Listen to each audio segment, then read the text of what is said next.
Moving on from that, let's move to the Gennady Golovkin network sweepstakes that it is. God. First, obviously, it came out via Mike Coppinger that Gennady Golovkin met with Al Heyman. That got later reported that it wasn't Al Heyman. It was just a PBC rep. Just want to get all the information out there. And then on top of that, Keith Ledeck. No, not Keith Ledeck. It was Dan Rayfield saying Golovkin met with DAZN, Matchroom Boxing, reportedly getting a massive offer from them. ESPN also bidding for Triple G's services.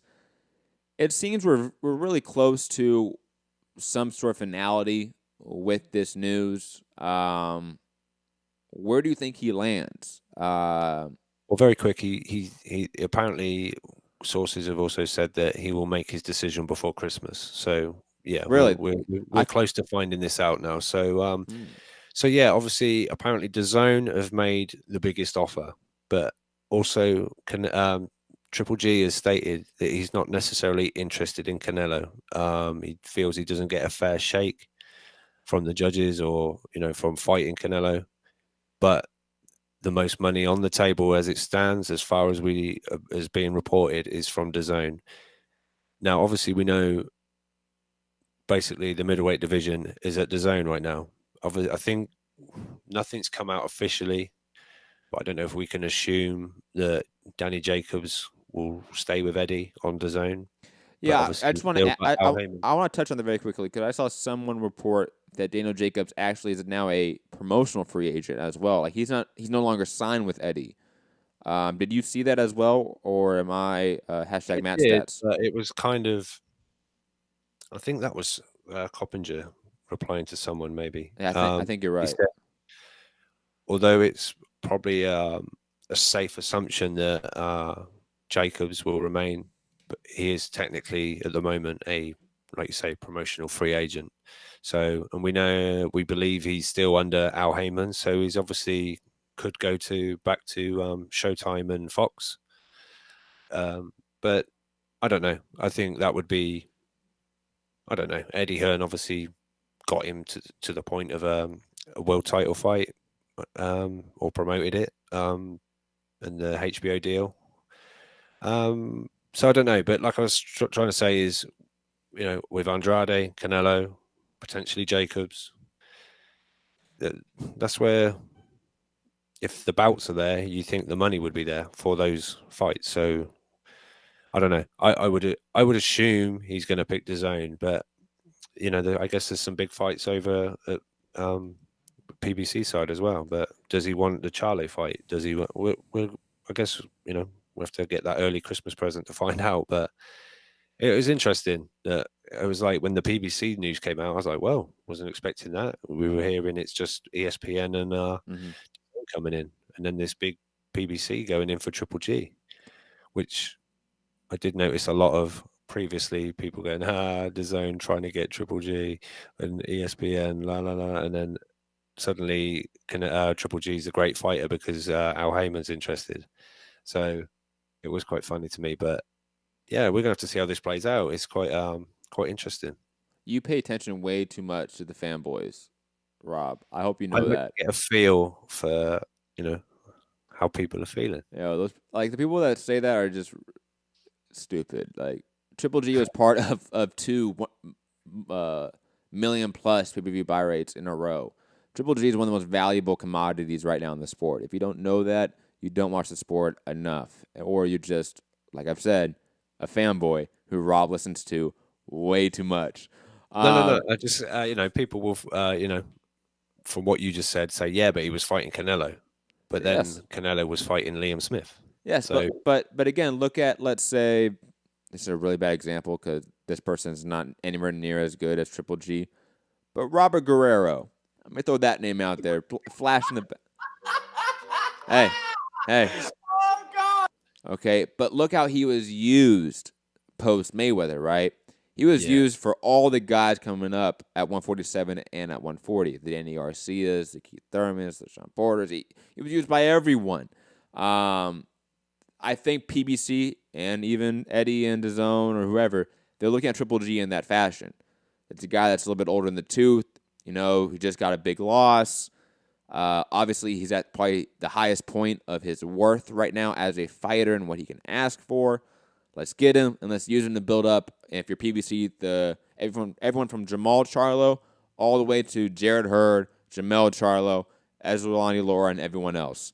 If you're DAZN, obviously it's the plethora of middleweight champions you have, from Canelo to Demetrius Andrade to maybe Daniel Jacobs, though he is obviously a sort of outlier right here in my opinion. But I think that Triple G is probably, like you said, probably going to go to DAZN, especially if Daniel Jacobs goes back to Eddie and DAZN. I think that's like guaranteed, basically.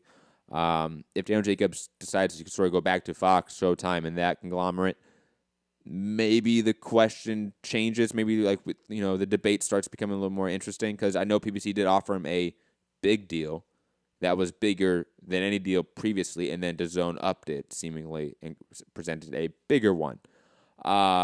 Whatever it is, Triple G is going to get paid. Salute to him; he deserves it.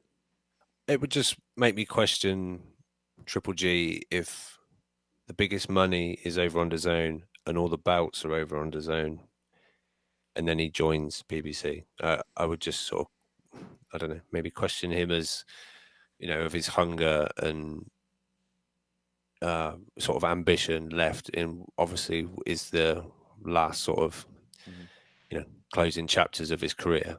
But you'd think he'd maybe want to go for that title again. And I don't know if he'd necessarily follow over to PBC if Jacobs was there, because the IBF is Jacobs, right? And that's the one he just relinquished. And I think the IBF said something along the lines of, I don't know, that he's done this to the IBF and he just vacated it, and it was they weren't happy with Triple G, obviously.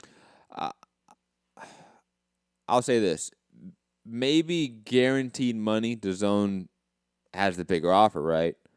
But PBC may offer pay-per-view upside with the Jamal Charlo, with other guys, and maybe again just making just playing devil's advocate here, because I agree with you on merit that if Triple G doesn't want to go fight all the champions, especially if Jacobs is over there to DAZN, that doesn't really make a lot of sense for your career unless you're trying to fight in other divisions, right? Like that would be the only thought process. Or pay-per-view money.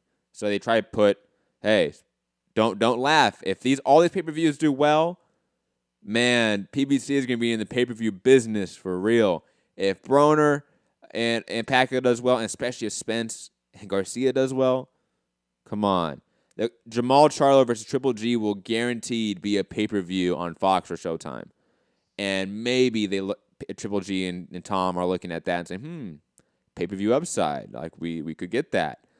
I don't know. That's my only thought process behind why you would take the low-end money, because maybe the upside's there.